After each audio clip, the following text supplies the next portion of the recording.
Senhoras e senhores, boa noite. Agradecemos a presença de todos e sejam todos bem-vindos à abertura do terceiro Seminário Internacional Soluções Alternativas no Processo Penal.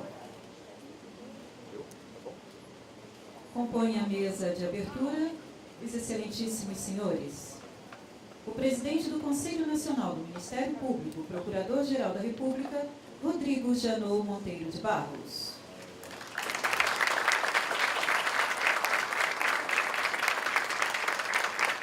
A Advogada-Geral da União, Ministra Grace Maria Fernandes Mendonça.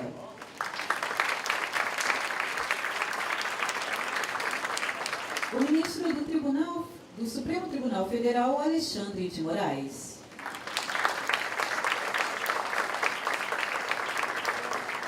O Embaixador do Peru, Vicente Rojas Escalante.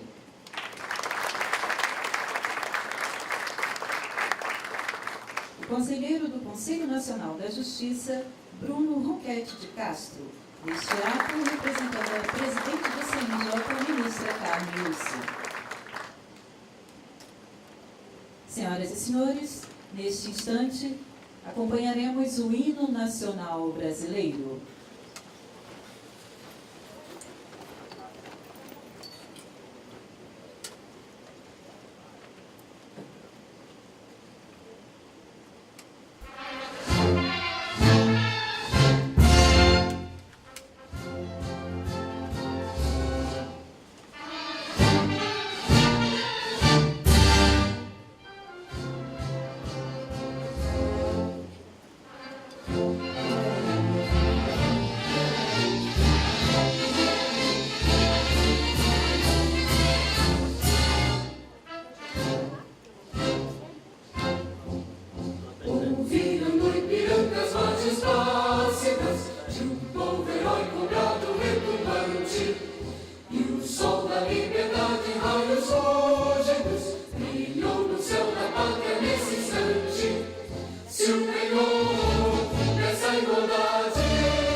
Anunciamos e agradecemos a presença das seguintes autoridades e órgãos: representantes do Poder Judiciário, Executivo, Legislativo, conselheiro do Conselho Nacional do Ministério Público, procuradores gerais da Justiça, assim como de todos os representantes do Ministério Público brasileiro.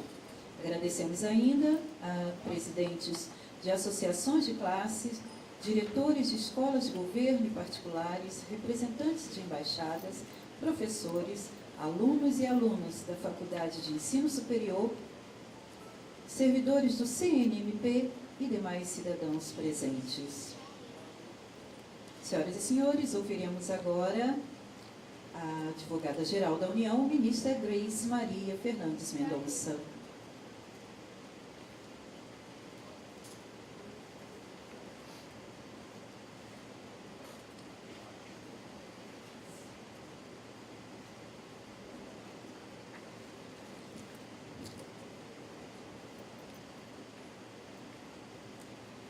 Boa noite a todos.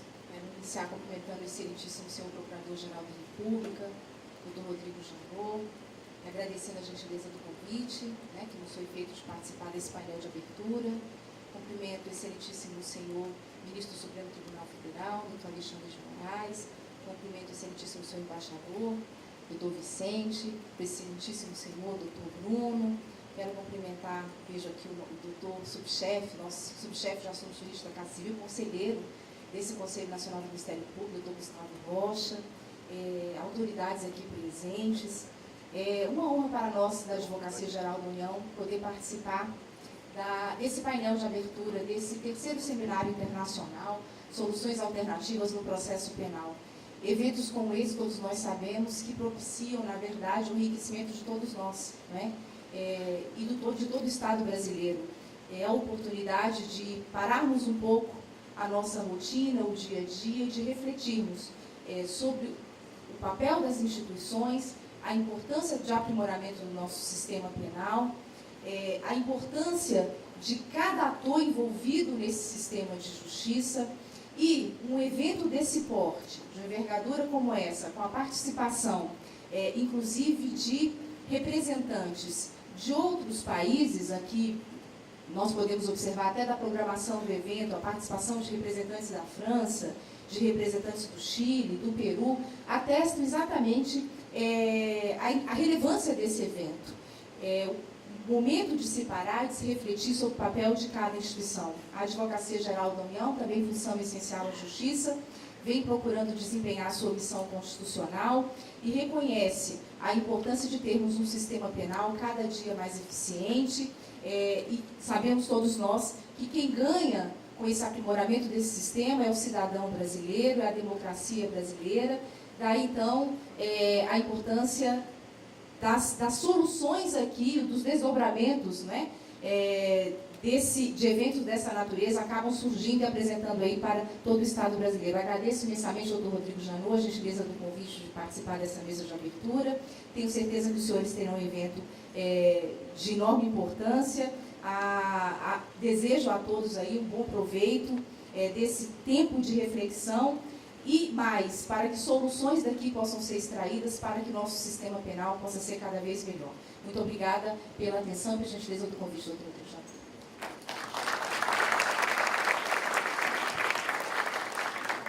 Com a palavra, o presidente do Conselho Nacional do Ministério Público, Procurador-Geral da República, Rodrigo Janot Monteiro de Barros. Boa noite a todos. Saúdo a todas as autoridades aqui presentes. Saúdo aos ilustres conselheiros do Conselho Nacional do Ministério Público, do Conselho Nacional de Justiça, aos colegas do Ministério Público, aos senhores magistrados aqui presentes, às autoridades estrangeiras aqui presentes, à ilustre advogada-geral da União, uma saudação muito especial ao ministro Alexandre de Moraes, que integra e reforça de maneira profissional e competente o Supremo Tribunal Federal,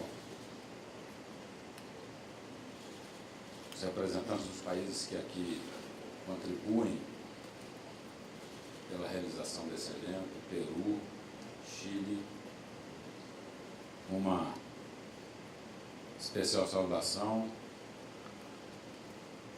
aos colegas franceses. Tem parte de minha origem materna na França, aprendi desde cedo a respeitar muito as ideias republicanas e libertárias desse país, igualdade, liberdade,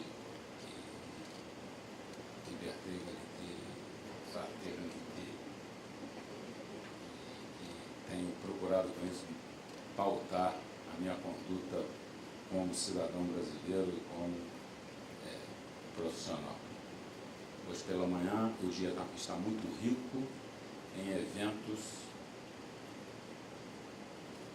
de cooperação com outros países. Fizemos a abertura pela manhã na Procuradoria-Geral da República, um evento com o Japão,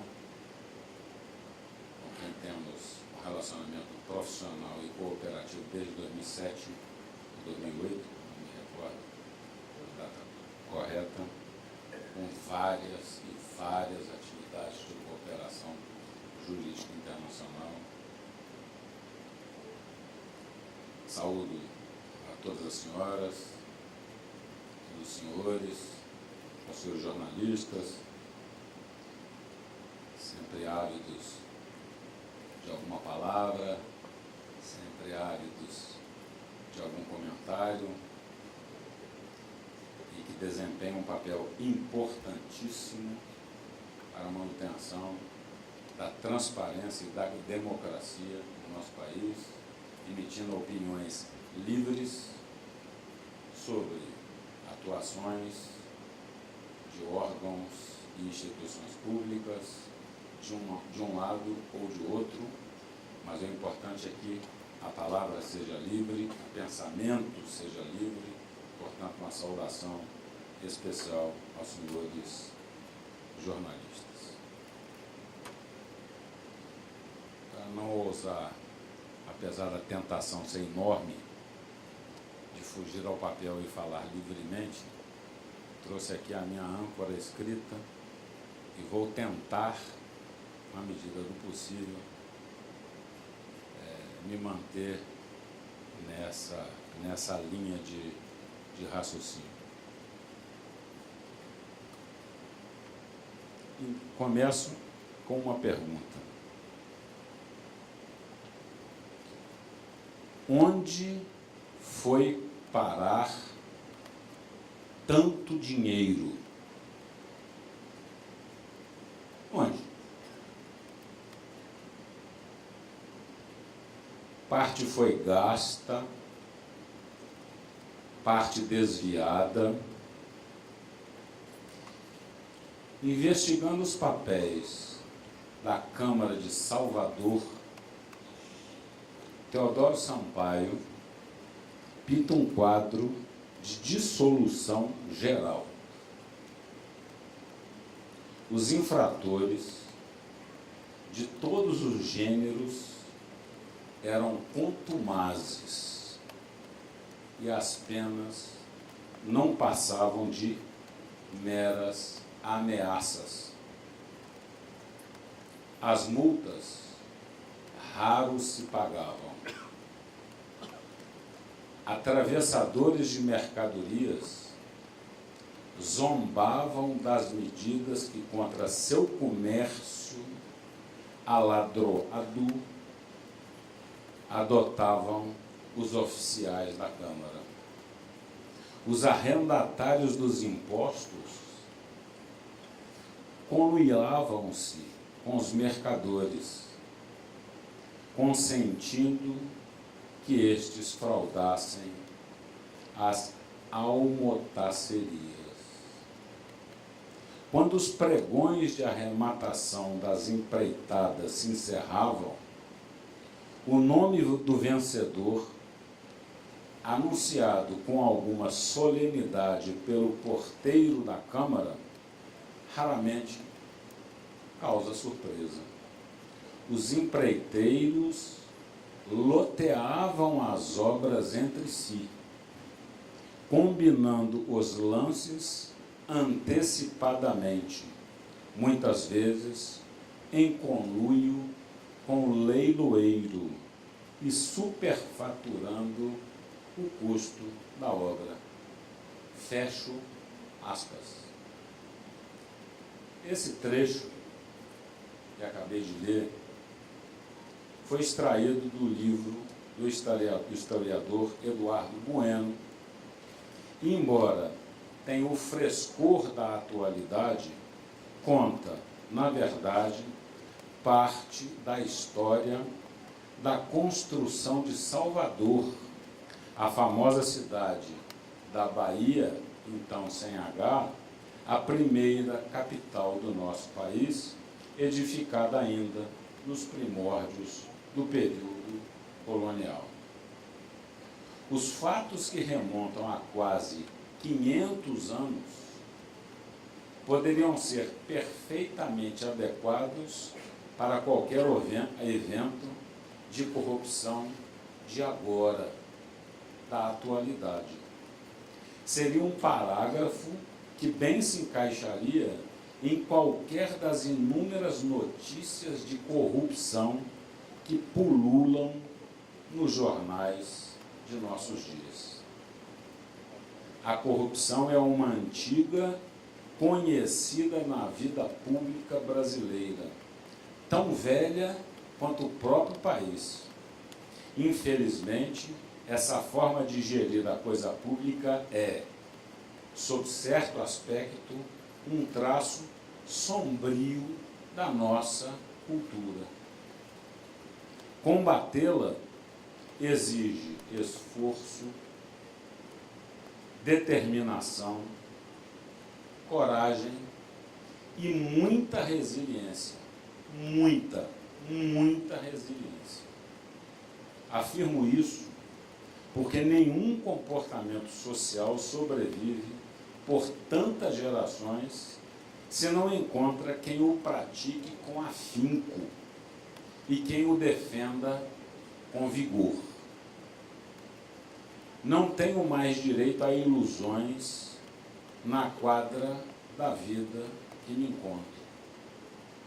Sei que, apesar de toda a dedicação e esforço despendido em minha trajetória profissional para combater essa chaga, invoco aqui o testemunho de alguns antigos colegas que vejo aqui na plateia, a doutora Maria Eliane, por exemplo. Deixarei o cargo de Procurador-Geral da República rumo à aposentadoria com mais perguntas do que respostas, com mais dúvidas do que certezas. Sei que o caminho a seguir para a nossa sociedade alcançar a verdadeira democracia será longo e ainda está em plena construção. Tentamos, com o nosso trabalho, apontar, e quando digo nosso, digo do Ministério Público Brasileiro, apontar uma direção que nos pareceu viável, mas certamente ficará para a próxima geração de brasileiros dar seguimento ao esforço ingente de mudar definitivamente a cultura de tolerância com a corrupção que se impôs à nossa boa gente, não por uma natureza intrinsecamente degenerada, longe disso, muito longe disso, mas em razão da repetição indecorosa do mau exemplo de nossas elites ao longo de séculos de iniquidade. Como tenho dito em diversas oportunidades, não será pelo sistema de justiça criminal que o país encontrará a sua redenção. Será preciso muito mais que isso. a alavanca da transformação só será acionada por um querer coletivo veemente e determinado que deverá direcionar-se contra o estado da degeneração da vida política brasileira atual. A intuição me diz que a nossa sociedade está pronta e madura para essa mudança, pois por onde tenho passado, recebo palavras de encorajamento e incentivo para que o Ministério Público brasileiro siga firme no compromisso do seu dever. Não decepcionaremos os cidadãos brasileiros que confiam na nossa instituição. Para seguir, no entanto, na luta contra a corrupção com eficiência, ficou claro que o aperfeiçoamento do sistema jurídico brasileiro é condição indispensável. Pequenas modificações legislativas ou jurisprudenciais podem, muitas vezes, fazer uma enorme, descomunal diferença na aplicação de normas penais. Cito aqui somente 2 exemplos. A nova regulamentação da colaboração premiada e a mudança de entendimento do Supremo Tribunal Federal, que viabilizou a execução da pena após sentença condenatória confirmada em grau de recurso. O resultado desses 2 exemplos, somente, especialmente na Lava Jato, foi enorme e fala por si. Res ipsa loquitur.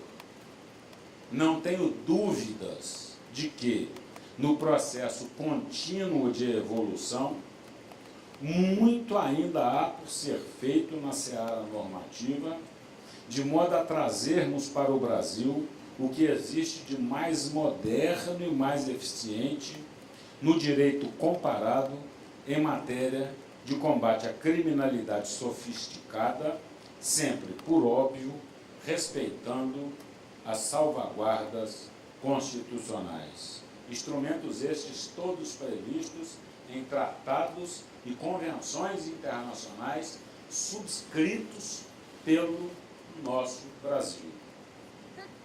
Para além de tornarmos a punição mais eficiente, há também um outro aspecto que precisa ser devidamente sopesado quando falamos em soluções alternativas no direito penal.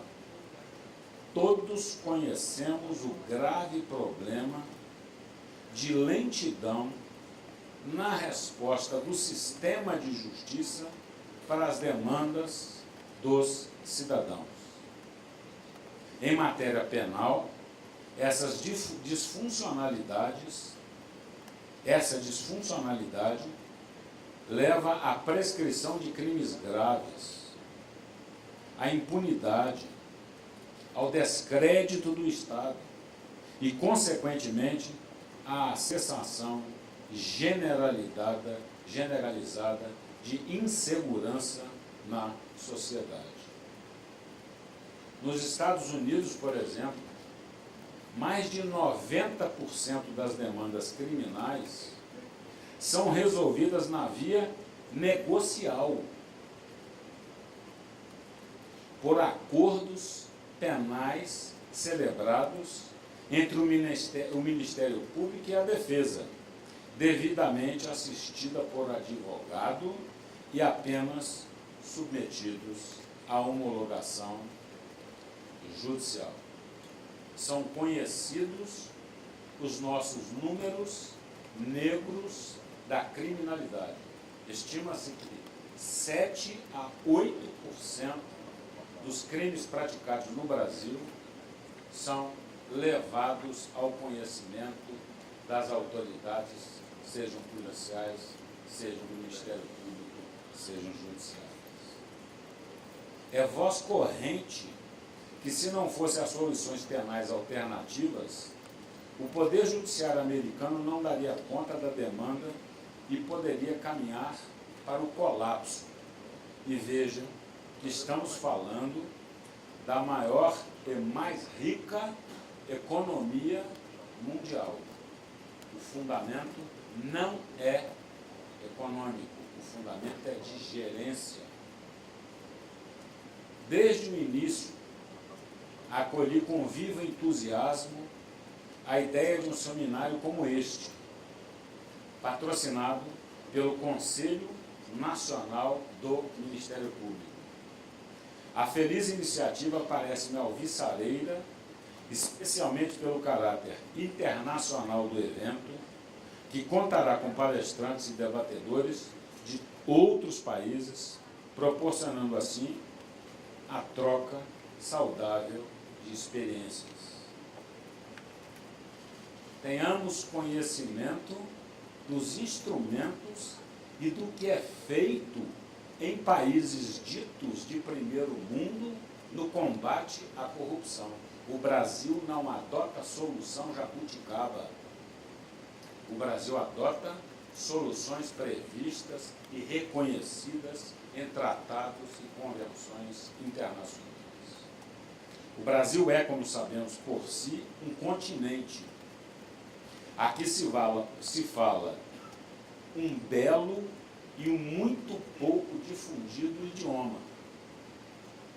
Isso pode facilmente nos conduzir a um círculo vicioso na construção do discurso jurídico em um processo de retroalimentação nas mesmas fontes que apenas se autoconfirmam acriticamente. Se nos abrirmos às experiências de outras nações que vivenciaram problemas sociais semelhantes aos nossos, e que tiveram êxito no seu enfrentamento, perderemos a oportunidade de compartilhar boas práticas e conhecer ideias inovadoras que sejam adequadas às nossas necessidades e ao modelo constitucional brasileiro.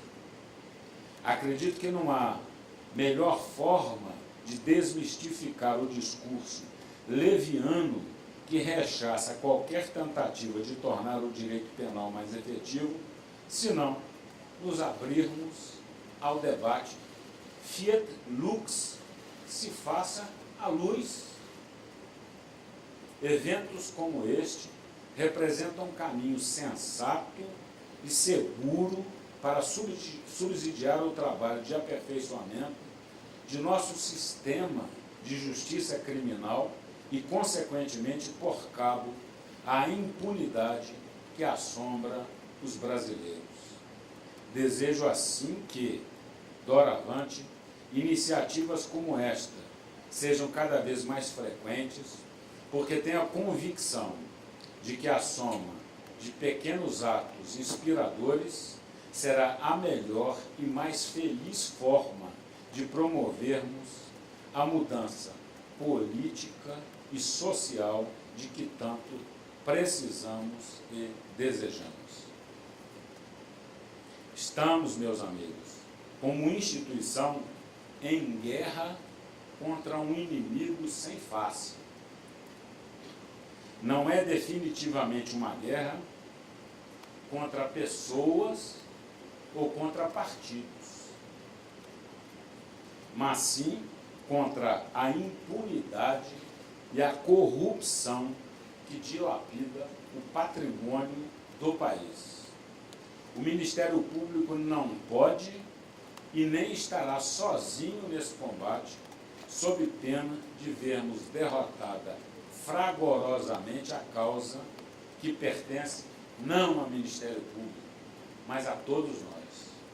Contamos com a força e a independência do nosso Poder Judiciário, que não se deixará influenciar por pressões políticas e saberá, como guardião último da ordem jurídica, julgar com imparcialidade e impor a todos, o império da lei e da Constituição, sem concessões aos poderosos de turno. Da sociedade, esperamos que exerça o seu juízo crítico e que saiba compreender os fatos para além das distorções que alguns veículos da imprensa, infelizmente, publicam. Está na moda a pós-verdade. É dever cívico de cada brasileiro e brasileira decente empunhar a arma da cidadania para fazer valer a sua soberania e retomar o poder que verdadeiramente lhes pertence e assegurado por nossa Constituição. Há pessoas que acusam o Ministério Público e a Lava Jato de abuso. Afirmam que o Brasil está se tornando um Estado policial, um Estado de exceção. Só 2 tipos de pessoas adotam e acolhem esse discurso. Os primeiros nunca viveram em uma ditadura. Eu vivi. Não conhecem, por experiência própria, o que representa uma vida sem liberdade. Militam, portanto, na ignorância. Para estes, o esclarecimento dos fatos é mais do que suficiente. Mas há também aqueles que operam no engodo. Os que não têm compromisso verdadeiro com o país. A real preocupação dessas pessoas é com a casta privilegiada da qual fazem parte. Empunham estrepitosamente a bandeira do Estado de Direito, que vergonha. Mas desejam mesmo é defender os amigos poderosos com os quais se refestelam nas regalias do poder. Para essas figuras, não há esclarecimento suficiente, porque a luz os ofusca. Fogem da verdade com o pavor dos que vivem no embuste. Escondem-se nas cavernas sombrias de seus mesquinhos interesses. Um alerta a esses senhores. A sociedade brasileira está cansada, exausta de homens públicos desse jaez. Pode até levar um tempo, mas os brasileiros saberão reconhecê-los e serão fortes para repudiá-los, mesmo por detrás das fantasias cuidadosamente urdidas para enganar. A palavra de ordem tem que ser uma só: basta de hipocrisia. Não há mais espaço para a apatia. Ou caminhamos juntos contra essa vilania que abastarda a política, ou estaremos condenados a uma eterna cidadania de segunda classe, servil e impotente contra aqueles que deveriam nos representar com lealdade. Encerro aqui minha fala, compartilhando com vocês a esperança que acalento, não como membro do Ministério Público, mas antes como cidadão que acredita em um futuro decente para esse país. Não vou me mudar do Brasil. O ministro Barroso dizia em um evento que foi, em que, com estudantes, em que dizia, a palavra dizia, vamos mudar do Brasil, vamos mudar do Brasil. E o estudante levanta e diz assim, ministro Barroso, temos que trabalhar para mudar o Brasil, mas jamais abandonarmos o nosso país. Espero um dia ler o relato de outro Teodoro Sampaio, daqui a não sei quantos anos, né, a respeito da construção da nossa primeira capital, há 500 anos, e constatar que aqueles fatos de triste memória ocupam, enfim, o lugar que lhes cabe na vida do nosso país. Passado longínquo, morto nas páginas frias da história e definitivamente superado e sepultado. A ideia pode hoje parecer para muitos um devaneio inconsequente, mas, como disse um dos maiores estadistas do século XX, aspas, o sucesso é nada mais do que a habilidade de seguir de fracasso em fracasso, mas sem jamais perder o entusiasmo. Desejo a todos bom evento, agradeço penhoradamente a honrosa presença do ministro do Supremo Tribunal Federal, Alexandre de Moraes, que muito agregará ao conteúdo deste evento com a sua palestra que será proferida a seguir. Agradeço muito a presença de todos os senhores.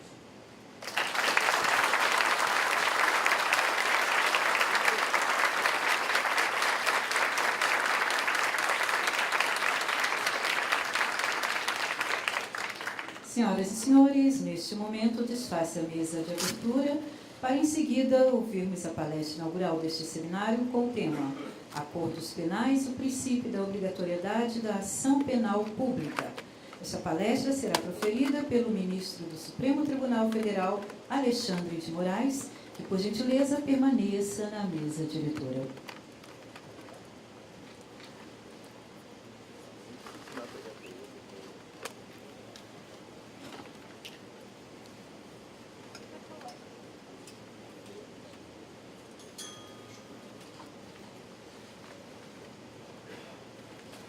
Convidamos para presidir esta mesa o conselheiro do CNMP, Gustavo do Vale Rocha.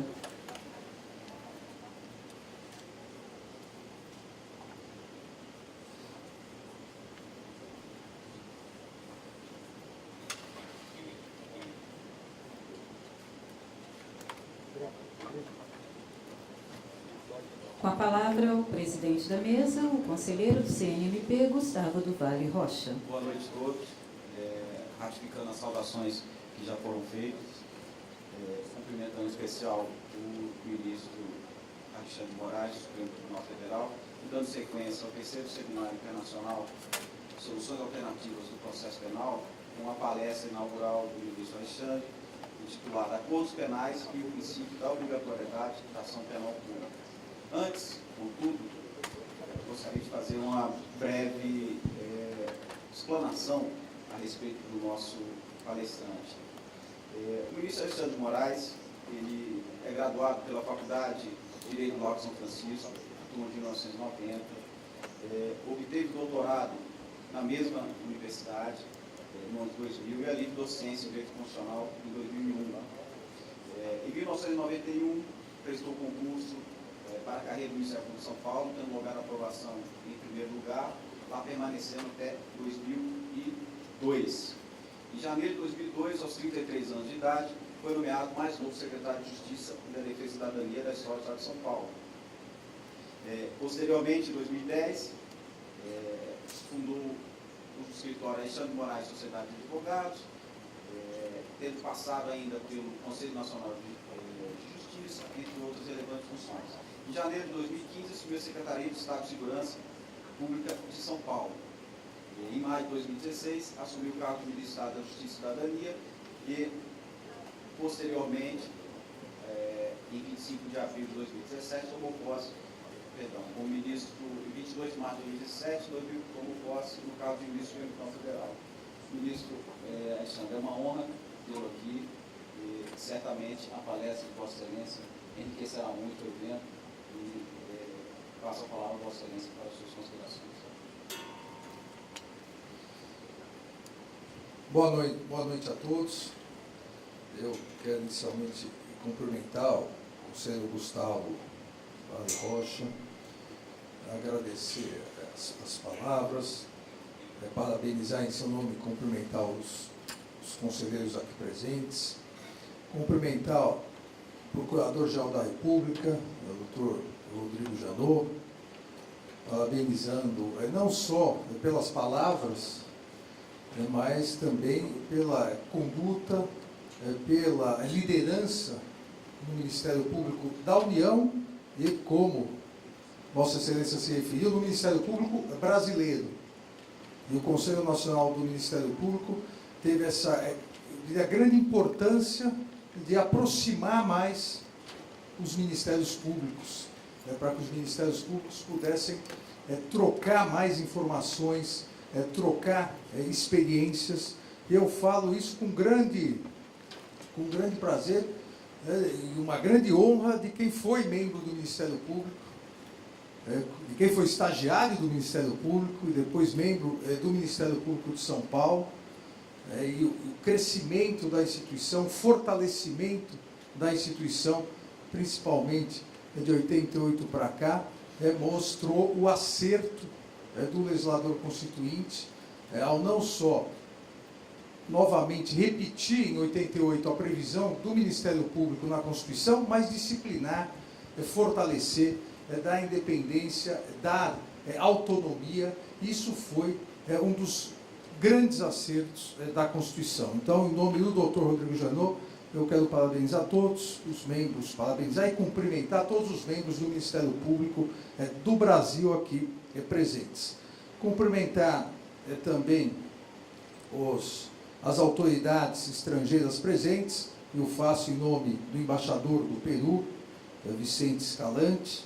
Cumprimentar os membros do Conselho Nacional de Justiça e magistrados presentes, em nome do Dr. Bruno de Castro, membro do CNJ, do qual também eu tive a honra de participar na primeira gestão, na inauguração do Conselho Nacional de Justiça em 2005, biênio 2005-2007, e dizer da minha satisfação de poder tratar aqui com vocês de um tema muito mais importante do ponto de vista prático, de efetividade, do que propriamente não seja importante do ponto de vista acadêmico.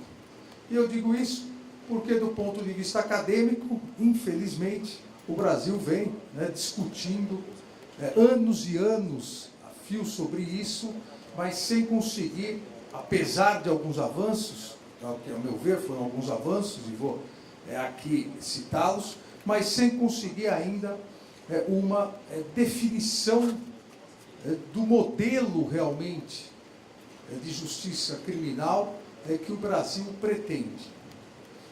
E eu digo que anos e anos a fio, o Brasil continua a patinar nisso, porque em 1988, a Constituição de 88, ela fez uma opção. A Constituição de 88, ela fez uma opção pelo sistema acusatório. Tanto que de 88, de 5 de outubro de 88 para cá, e principalmente nos primeiros anos, todas as previsões que se afastavam desse sistema acusatório, dessa privatividade da ação penal pelo Ministério Público, Código de Processo Penal Militar, a possibilidade de crimes de detenção, contravenções se iniciar já por portaria e passar para a fase judicial, todas essas previsões foram afastadas, não recepcionadas. Então houve, naquele momento, houve uma opção, ou eu diria um início de opção, para uma transformação no sistema de justiça penal do Brasil, que acabou não se completando ainda, apesar de várias alterações importantes.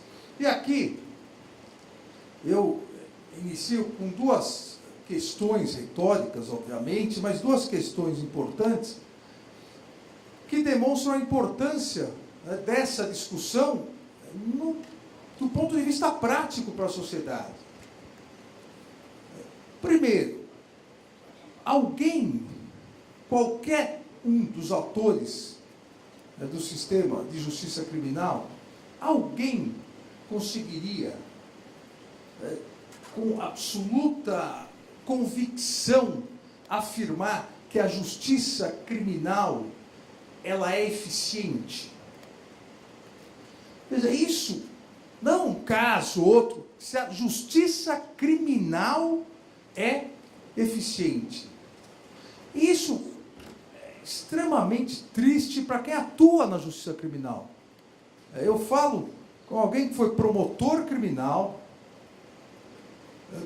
alguém que atuou como secretário da Segurança Pública, secretário de Justiça, depois secretário de Segurança Pública, ministro da Justiça, agora no Supremo Tribunal Federal, para verificar que quem gosta da justiça criminal, quem gosta do direito penal, nós sabemos que o direito penal é muito mais bonito nos livros do que na prática. E isso é extremamente frustrante. Eu me recordo aqui, e aqui tem membros do Ministério Público de todas as idades, mas eu me recordo, quando eu fui estagiário do Ministério Público, da equipe de repressão a delitos diversos.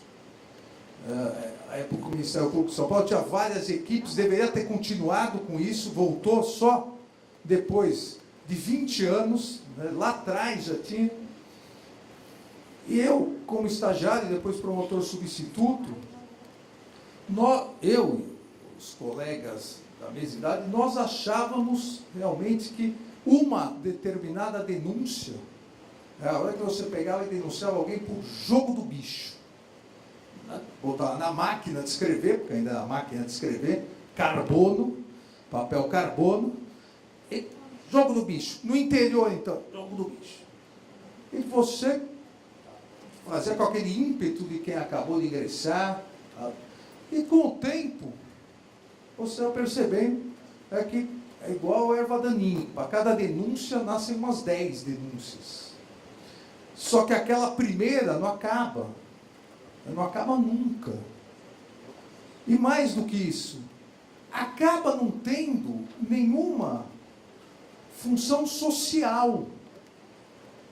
Porque pode eventualmente combater aqui, ali, ou em determinados períodos, determinado tipo de crime, mas acaba sempre correndo atrás do prejuízo e ficando extremamente burocrático. Então, se todos concordam, para não dizer todos, porque senão unanimidade dizem que é burra, mas nesse aspecto acho que ninguém defende que há uma eficiência, uma boa eficiência da justiça penal. Se todos concordam, por que nós não conseguimos mudar o Código de Processo Penal, que é de 1940? E aí o segundo problema. A primeira constatação, a primeira questão, a justiça penal não é eficiente. Não que, e aqui, parênteses, os outros ramos da justiça brasileira sejam extremamente rápidos. Há necessidade realmente de uma grande alteração. Mas como hoje a questão é penal, isso reflete muito mais do que só um ramo do direito, reflete na questão cultural, seja no combate à corrupção, que é importantíssimo em todos os níveis da federação, seja no combate a 58 mil mortes violentas que nós temos por ano. É algo comparável só a países em guerra, obviamente comparando por 100 mil habitantes. São 52 mil homicídios e mais essas 6 mil mortes violentas. Onde, se pegarmos uma média brasileira, é de 5 a 6% condenação do homicida, identificação e condenação. Só esse dado, somente esse dado, mostra, lamentavelmente, a ineficiência da justiça penal. Então, por que nós não conseguimos mudar um Código de Processo Penal que foi feito em 1940, voltado para algo que podia ser tudo, menos o combate, a investigação, o combate à criminalidade organizada, seja porque era um outro tipo de criminalidade à época, seja porque foi um código feito pelo ministro da Justiça, Francisco Campos, para ajudar a reprimir a ordem social. Nós estamos em 40, a ditadura Vargas. Não um código para auxiliar nas investigações, não um código para ajudar a desvendar crimes. Quem aqui já fez júri? Eu fui tempo promotor do júri. O júri ainda tem pronúncia. Nós copiamos um procedimento na Inglaterra de 4 séculos atrás. Então faz tudo no inquérito, depois faz tudo perante o juiz, daí vai pronunciar e começa tudo de novo. Ou seja, o país como um todo ainda não teve essa coragem ou esse estímulo para avançar. Mas pode avançar, e aqui é outro ponto importantíssimo, porque o que a Constituição Federal, ao meu ver, indicou, a Constituição Federal indicou, como eu disse, um sistema acusatório. E a Constituição Federal, que obviamente permite em algumas disposições, principalmente do artigo 5º, 59, que eu vou tratar algumas interpretações, mas já é pacificado o entendimento, e ano que vem a Constituição faz 30 anos, eu vou fazer 29 anos agora, que há um sistema acusatório de titularidade do Ministério Público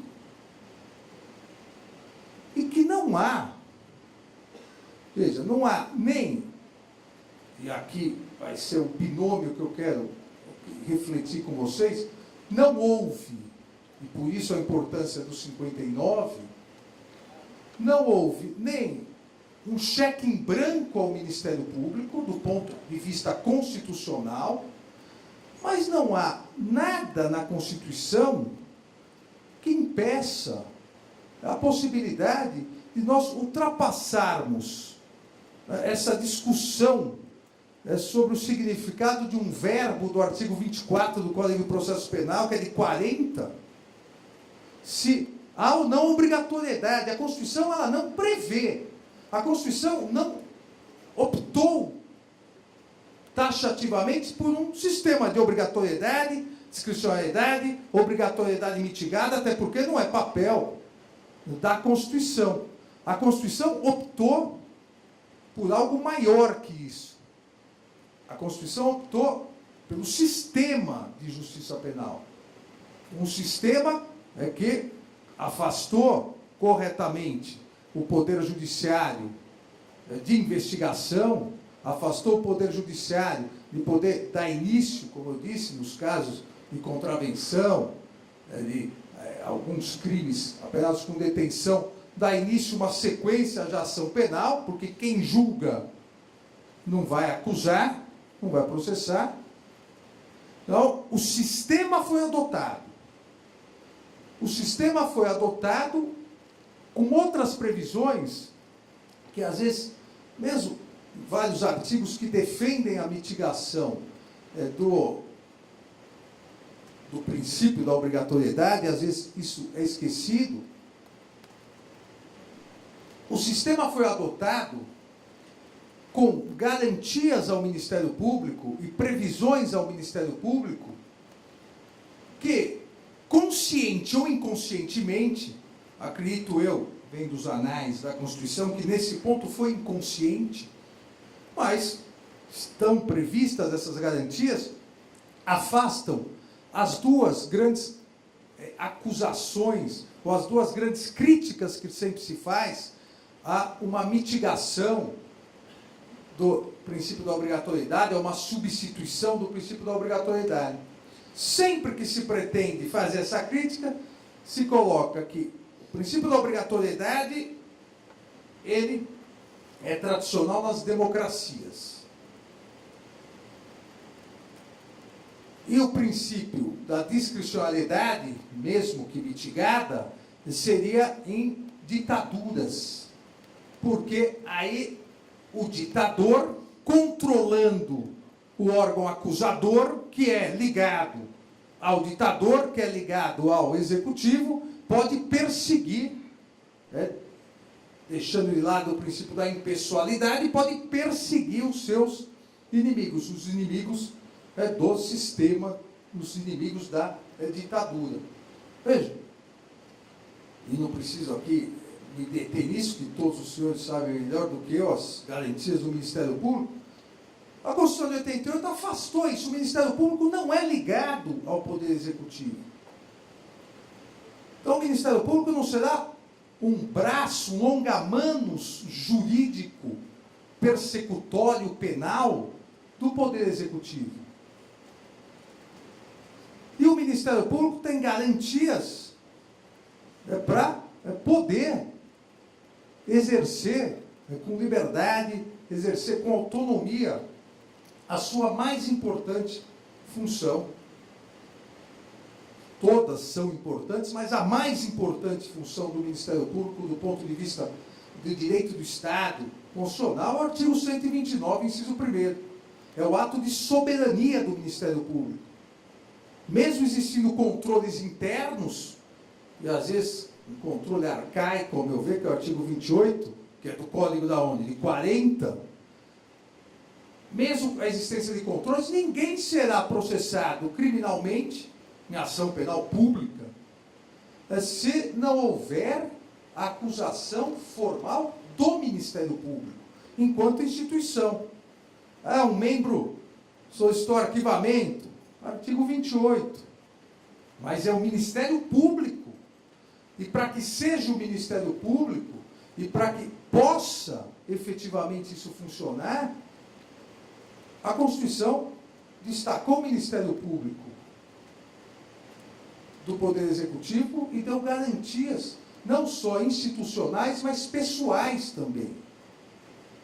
E basta ver, isso não é crítica, porque cada momento, isso eu aprendi a respeitar quando fui da Associação Paulista do Ministério Público, cada momento tem a sua luta, os promotores, procuradores de antes de 88, eles que plantaram o que nós, nossa sociedade, depois escolhemos.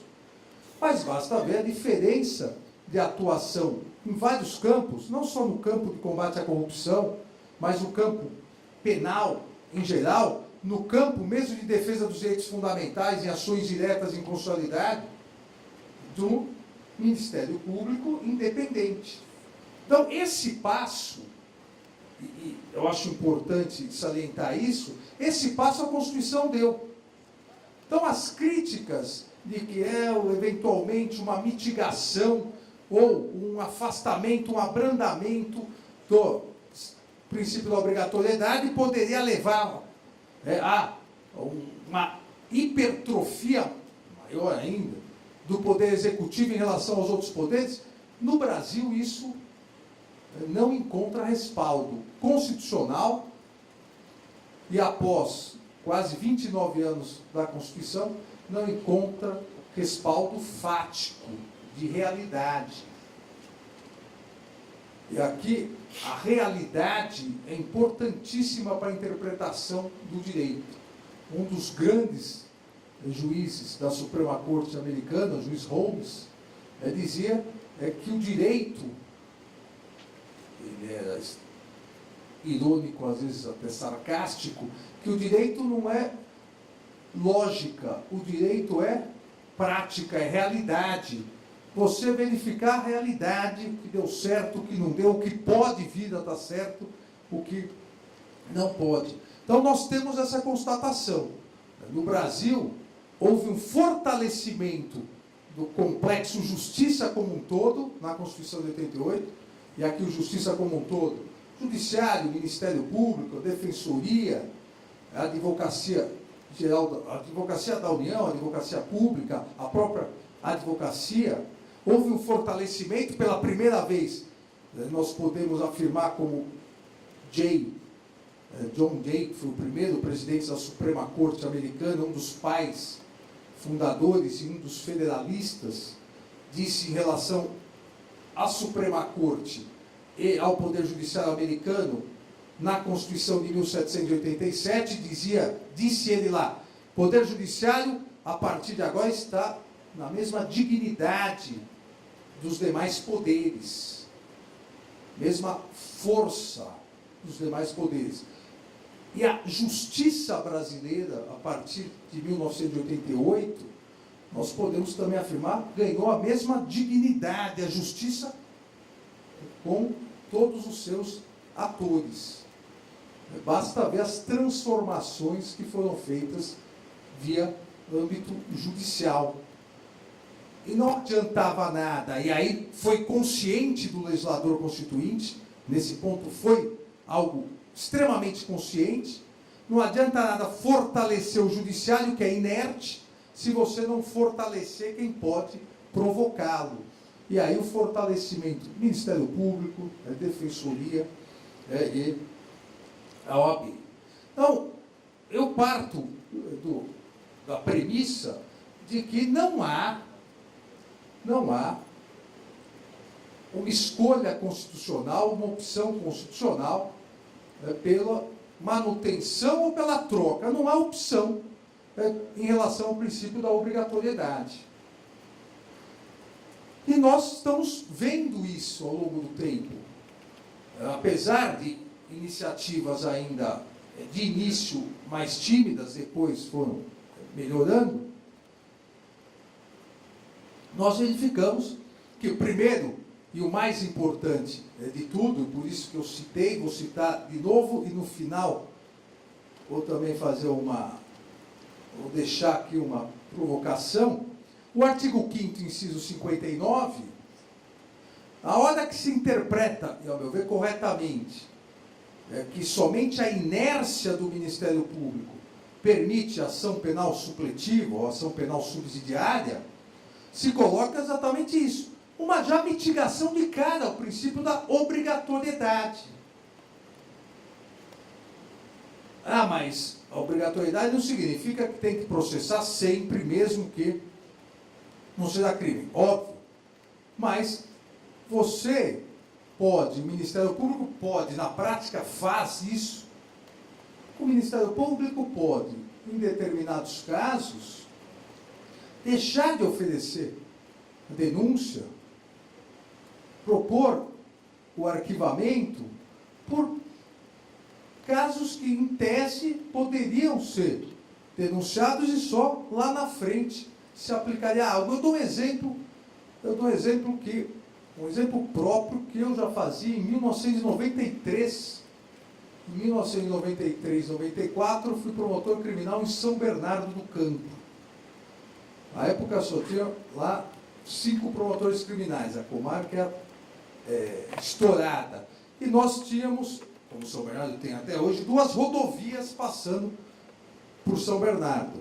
Imigrantes e Anchieta, que vão para o litoral sul de São Paulo. Então, o número de acidentes em veículos era gigantesco. O número, lamentavelmente, se compararmos com outras comarcas, de homicídios culposos, em que o agente é do próprio pai, que estava dirigindo, e aí por uma imprudência, ou estava dirigindo bêbado, ou por uma imprudência, ou imperícia, acabava o resultado da sua conduta típica, sendo a morte do próprio filho, eram vários casos. Que é a hipótese de perdão judicial. Perdão judicial chama. Agora, e a época, quando eu, 93, né, hoje já, todo mundo aceita mais, em 93, eu indagava, por que oferecer denúncia, gastar todo o tempo do Estado, processar, se lá na frente já vai, é óbvio que vai ser oferecido o perdão judicial. Eu promovia arquivamento, promovia nesses casos com base no perdão judicial. Nos 2 primeiros que eu fiz, eu levei 2,28 na cabeça. E aí o que você faz quando leva um 28? No caso do MP Federal, vai para a Câmara, né? No caso do MP Estadual, vai para o Procurador-Geral. Você...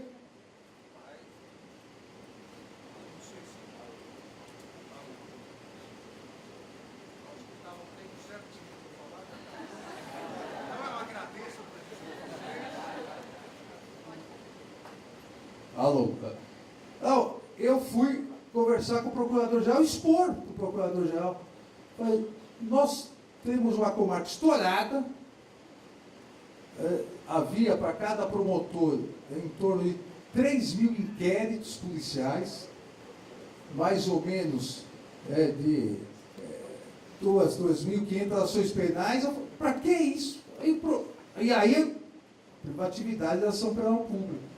O Procurador-Geral, ele definiu e manteve, nesses 2 casos, o arquivamento. Na sequência, nos outros casos, e óbvio, só os casos que, obviamente, de forma fundamentada, e é um dos requisitos para se entender, para se mitigar a obrigatoriedade, nos outros casos já nem se enviava mais. O juiz já nem enviava mais pelo 28. Eu sou, desde aquela época, não é trauma, questão jurídica, eu sou contra o 28, porque achava que isso acaba comprometendo um pouco a imparcialidade do juiz. Olha, se o membro do Ministério Público promove arquivamento e o juiz, ele recusa, é porque ele já acha que alguma coisa está errada. Isso pode vir a comprometer.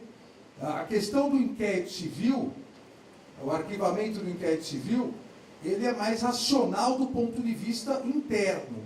Só que do ponto de vista prático, teria que ser equacionado porque o volume de inquéritos policiais é muito maior.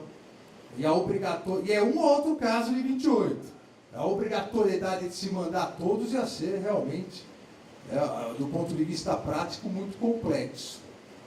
Agora, voltando aqui, a questão do arquivamento, a possibilidade do arquivamento ser no âmbito do Ministério Público, a meu ver, só isso já afasta qualquer afirmação de que a nossa legislação adota o princípio da obrigatoriedade, princípio clássico da obrigatoriedade, porque há interpretações jurídicas. Essas interpretações vão se alterando e o Ministério Público vai se alterando. Óbvio, não de forma arbitrária, leviana, mas vai se adequando. Por isso a importância sempre da interpretação do artigo 5º 59. Se a todo arquivamento, promoção de arquivamento, coubesse uma ação penal subsidiária, nós estaríamos, aí sim, afirmando que o princípio da obrigatoriedade existe. Porque se o Ministério Público não ingressar, alguém vai ingressar por ele. Mas, ao mesmo tempo, estaríamos ferindo a privatividade do artigo 129, inciso 1º. Isso foi se ampliando. Veja, mesmo que, ao meu ver, muito muito tímida, a Lei 9.099, que é citada todos como uma mitigação, é uma mitigação. Porque permitiu, pela primeira vez, uma transação penal. Uma transação penal dentro da legalidade, ou seja, a lei estabelece os requisitos, e aqui, talvez, apesar de tímido, esse ponto é importantíssimo, porque alguns confundem o princípio da obrigatoriedade com o princípio nesse campo, com o princípio da legalidade, dizendo que o Ministério Público, ao constatar a existência de um fato típico ilícito, e com culpabilidade, estaria sempre obrigado a denunciar, sob pena de ferir a legalidade. A legalidade permite atenuações. Nesse primeiro ponto, a Lei 9.099 fez por meio da transação penal e da suspensão condicional do processo. Isso foi ampliando. Isso se ampliou para o caso que também é uma mitigação à obrigatoriedade, a uma suposta obrigatoriedade, que é a questão antigamente chamada de delação premial, agora delação premiada, colaboração premiada, começou lá atrás, na lei dos crimes hediondos, podendo transacionar a pena, e isso vai possibilitando uma transação.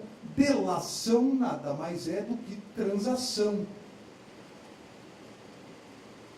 Quando você faz uma transação com o autor do fato típico, nessa transação da Lei 9.099, essa transação, ela se basta.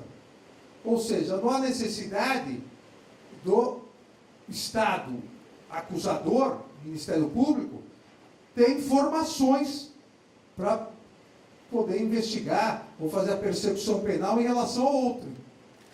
Mas há um interesse público em já resolver aquilo, rapidamente, já aplicar uma pena alternativa.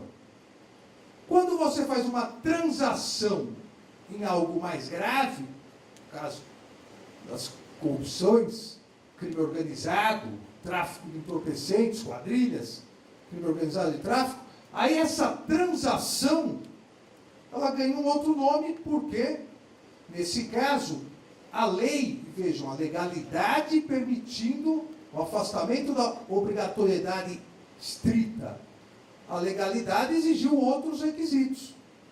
Porque o colaborador, o delator, que ele preencha os requisitos, que ele auxilie para desvendar a criminalidade organizada, que tenha eficácia a sua transação, que esse instrumento para se chegar a alguma prova, que nós todos sabemos, a delação não é ela meio de prova, ela é um instrumento para se chegar às provas, que isso também tem interesse público.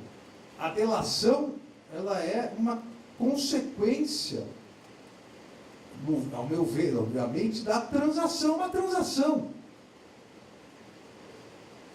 Mas nós ficamos nos extremos, e esse, ao meu ver, é o erro. Por que nos extremos? Criminalidade organizada ou crimes de menor potencial ofensivo.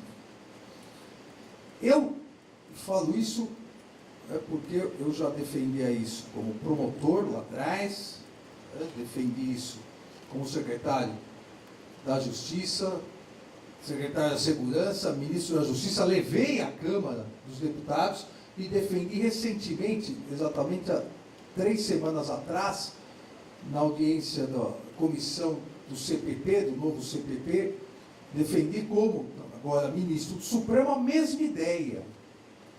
Veja, se a questão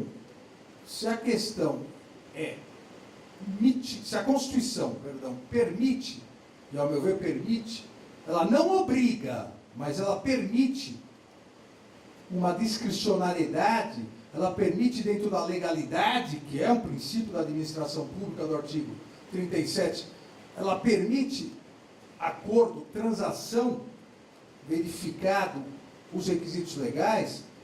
Por que não permitir a transação penal em todos os delitos?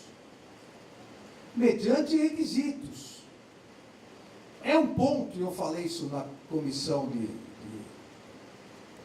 processo penal, e o ano passado, e aqui o CNMP tinha 2 participantes, um participante do CNMP e um da Procuradoria-Geral, nas reuniões que eu fazia com todos os procuradores gerais, o ano passado, sobre o Plano Nacional de Segurança. Isso era uma das propostas, porque não adianta nada se não houver uma alteração realmente radical na estrutura da justiça penal, não vai adiantar nada, recurso mais recursos, como disse o nosso procurador-geral.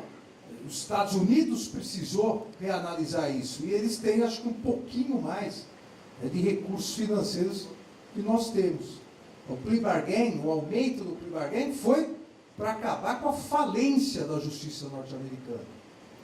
Por que não permitir, essa é a minha proposta, e eu continuo defendendo, agora na Câmara e no Senado não estão discutindo muito isso, mas uma hora voltarão. Por que não permitir já a transação penal, e aí seria uma outra mitigação, na audiência de custódia? Eu falo com tranquilidade que fui um dos maiores incentivadores da audiência de custódia, como secretário de Segurança Pública. Foi o primeiro estado a instalar na sua capital, 24 de fevereiro de 2015. Nós começamos pela capital para mostrar que dava para fazer. É o que eu chamo de um habeas corpus social, porque todo preso em 24 horas, até acho que pode estender, e apresentei isso no Senado, aprovou 72 horas, porque em alguns locais 24 horas não é razoável, mas que num prazo razoável, todo preso é apresentado ao juiz, na presença do promotor, do defensor. O promotor vício, hábito do Ministério Público Estadual, do membro do Ministério Público, do defensor, da defensora, ou advogado constituído. Agora, apresentado, por que não resolver na hora? Só porque nós somos burocratas? Nós somos, e eu me incluo, porque a nossa formação é burocrata. Nós gostamos de papel, nós gostamos de processo grande, de pilha. Você pega a pilha, resolveu a pilha. Você resolveu a pilha, você fala, hoje missão cumprida. Daí, no dia seguinte, vem outra pilha. Você pega a pilha, resolve a pilha. Quantos e quantos não precisam se entregar? Não é uma delação. Mas quantos e quantos até hoje não imprimem os autos eletrônicos? Alguma peça, você fala, beleza, isso aqui é muito chato. Imprime alguma peça. Vários, eu. É igual jornal, a gente ainda lê jornal. Tem o iPad. Agora, por quê?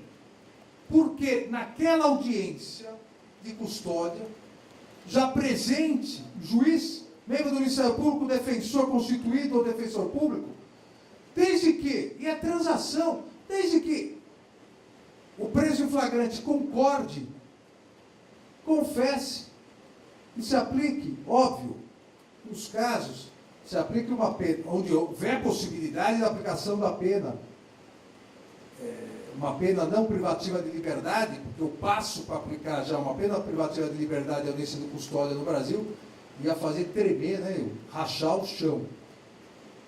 Eu dou o exemplo das 3 primeiras audiências de custódia em São Paulo, que obviamente o Procurador-Geral sabe disso, quando se inaugura alguma coisa nova, a presença é importante. Estava lá presente no tribunal, eu como secretário da Segurança, o Procurador-Geral, na época o Márcio, o Dr. Márcio Dias Rosa.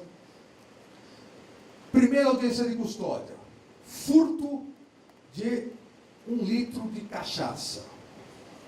Furto de 1 litro de cachaça, ele foi lá. Bebélico, né? Furto bebélico. Então, ele olhou, estava lá, Furtou? Furtei. Aí confessou, tá? Não precisava nem confessar, porque o hálito já era a própria autodelação. Aí o promotor estragou a participação do defensor, porque o promotor pediu a liberdade provisória, já criou aquele, né? Aí o juiz concedeu.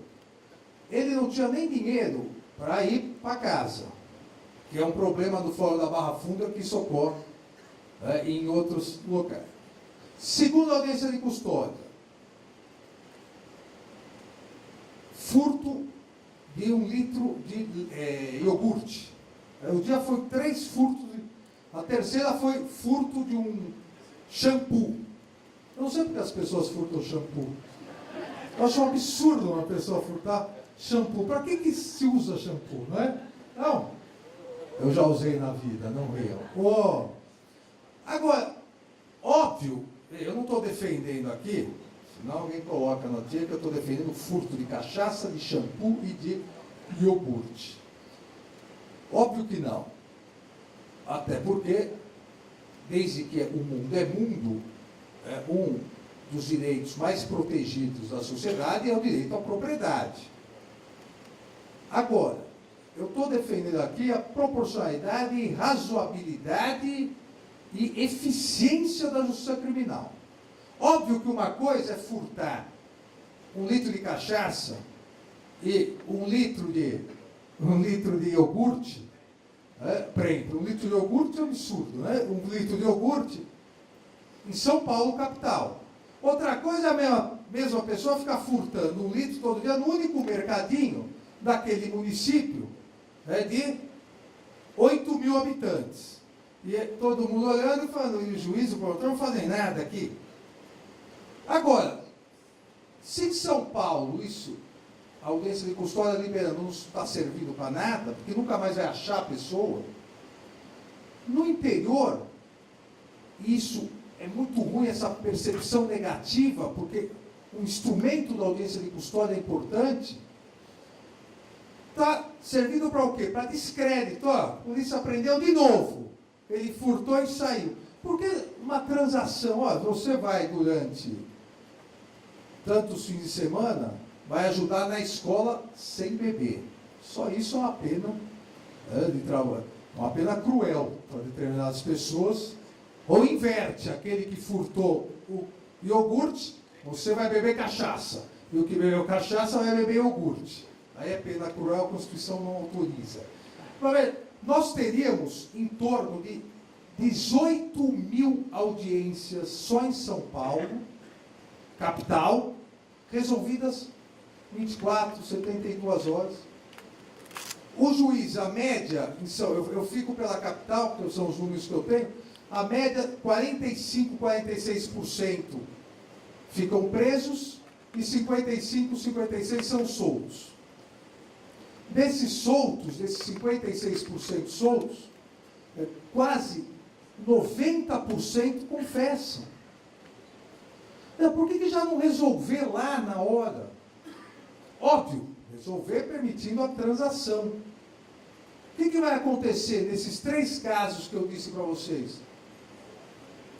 O juiz vai mandar para a delegacia, o inquérito vai continuar, vai ter aqueles 8.568 pedidos de prazo, porque não encontrou a pessoa, vai ter denúncia.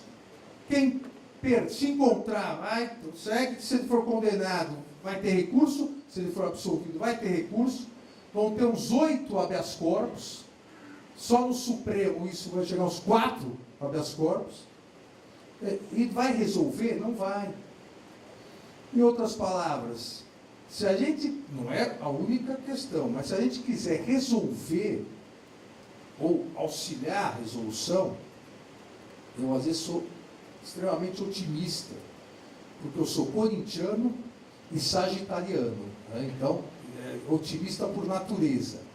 Mas se não resolver, quiser auxiliar, a primeira coisa é possibilitar uma transação maior para evitar que juízes, membros do Ministério Público, defensores, percam tempo e a sua atividade profissional, perca o mesmo tempo da sua atividade profissional para grandes casos de corrupção, crimes contra a vida, tráfico internacional de drogas, percam tempo com a mesma coisa que pode ser resolvida numa rápida audiência, dando também à população, esse simbolismo. Justiça é muito simbolismo também.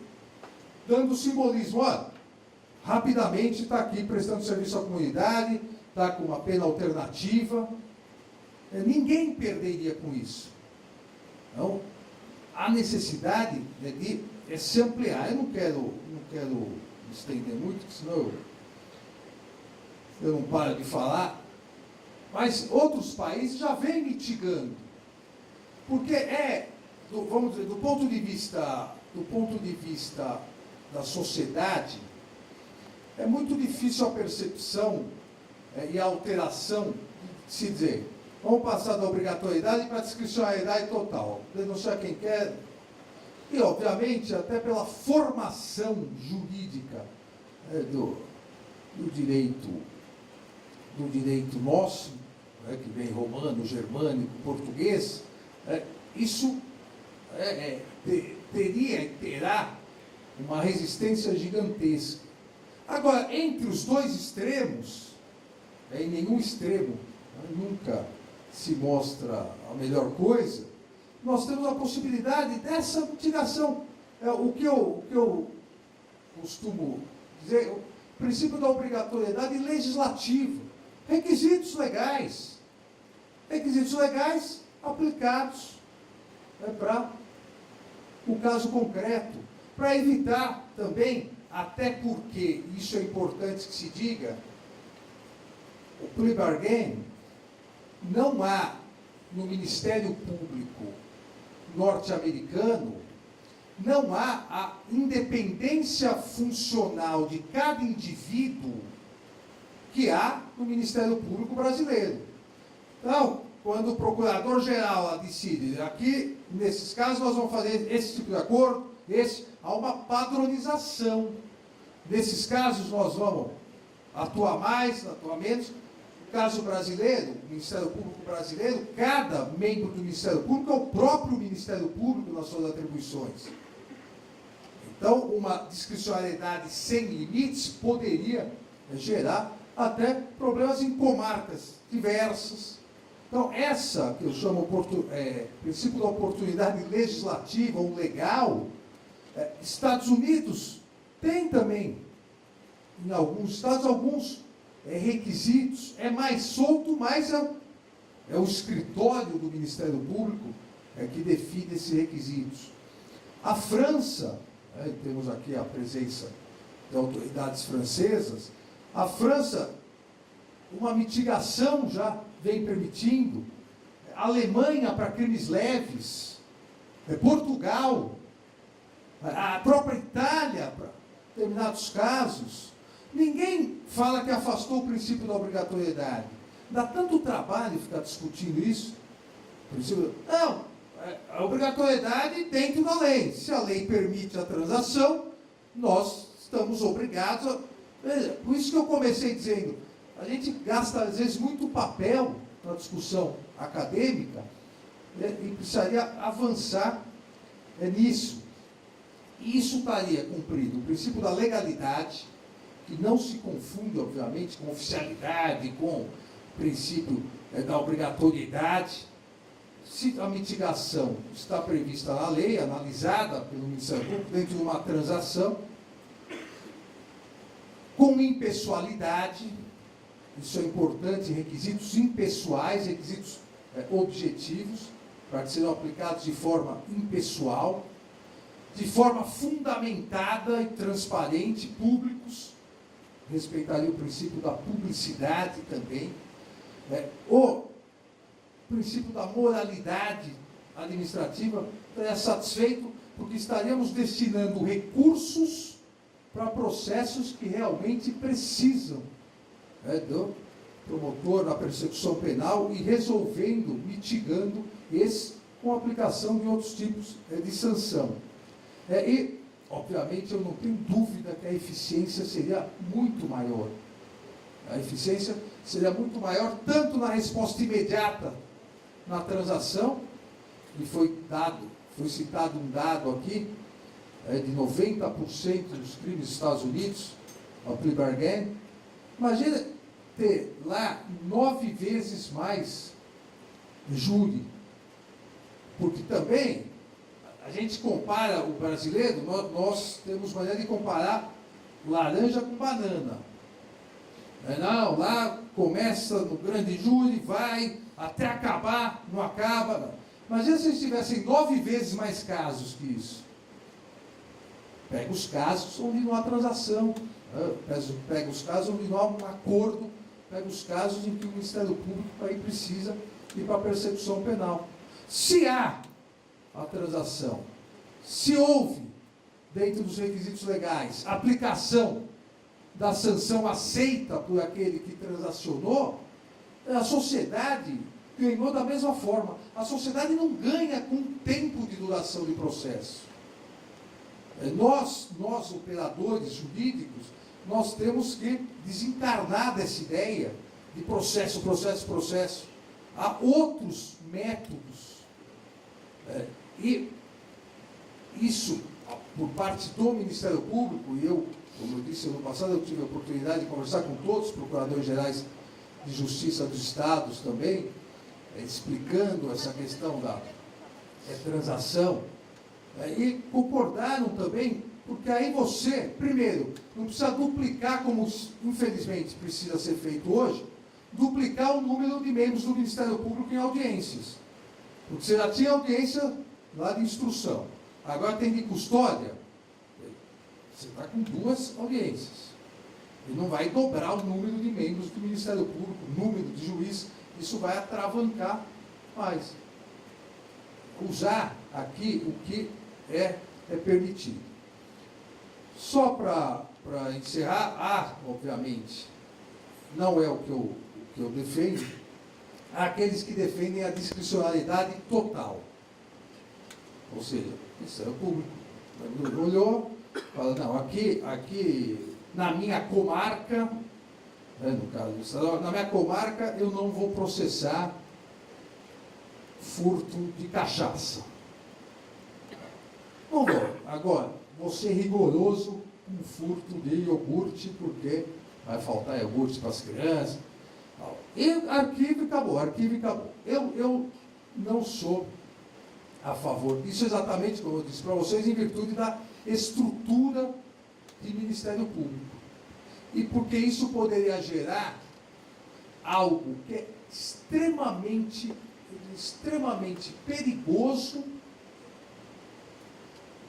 não só para o Ministério Público, poderia enfraquecer o Ministério Público, mas, consequentemente, enfraquecendo o Ministério Público para a sociedade. Isso poderia passar a gerar a interpretação de que essa inércia do Ministério Público, e aí seria uma inércia, consciente, mas uma inércia, poderia possibilitar a ação penal subsidiária. E isso, obviamente, iria ampliar para outras tentativas de ampliação da ação penal subsidiária. Eu falo também com tranquilidade, porque estive, final do ano passado ainda, como ministro da Justiça, aí na Comissão de Segurança, não só do CPP da Câmara, e fui extremamente contrário a um dispositivo legal que tornava, em determinados crimes, no caso o crime de abuso de autoridade, tornava concorrente a iniciativa da ação penal. E aí havia emendas falando, não é concorrente, mas se não oferecer a denúncia, cabe a ação penal subsidiária, já mitigando a privatividade. A questão da discricionalidade total levaria, ação e reação, tenho absoluta certeza, levaria a esse problema que seria desestruturante para a justiça penal e para o próprio Ministério Público. Então, me parece, aqui eu concluo, me parece que, dentro do que a Constituição traçou, apontou, a Constituição apontou o sistema acusatório. a Constituição não estabeleceu nenhum princípio da obrigatoriedade. Também não vedou, mas não admitiu. Não seria razoável a legislação ficar mantendo. Então, o que me parece saudável para realmente reestruturar a atuação da justiça penal é a possibilidade de ampliação da transação lato sensu. A transação lato sensu engloba a delação. Então, eu falei que só muda os requisitos legais e o acordo. Esse acordo de transação, lato sensu, ele deve ser feito entre as partes.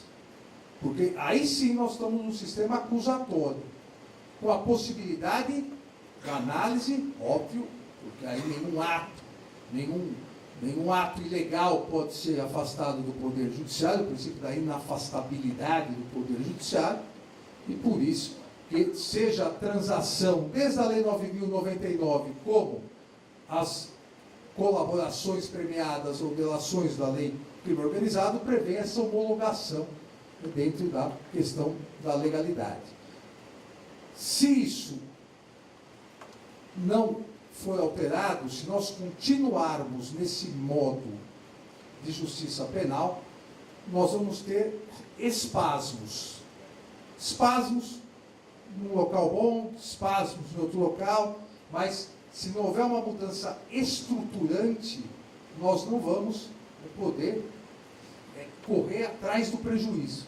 Nós não vamos poder realmente atuar de uma forma mais eficiente. E quem quer uma atuação mais eficiente é a sociedade. A sociedade não está muito preocupada na diferença de princípio da obrigatoriedade, oficialidade, legalidade, discricionalidade. Ela quer segurança jurídica como um todo. E a segurança jurídica nas instâncias penais é a mais importante e maior segurança jurídica para o desenvolvimento do país. Obrigado pelo convite que me foi feito pelo Procurador-Geral, obrigado pela atenção de todos vocês, e estou à disposição. Obrigado.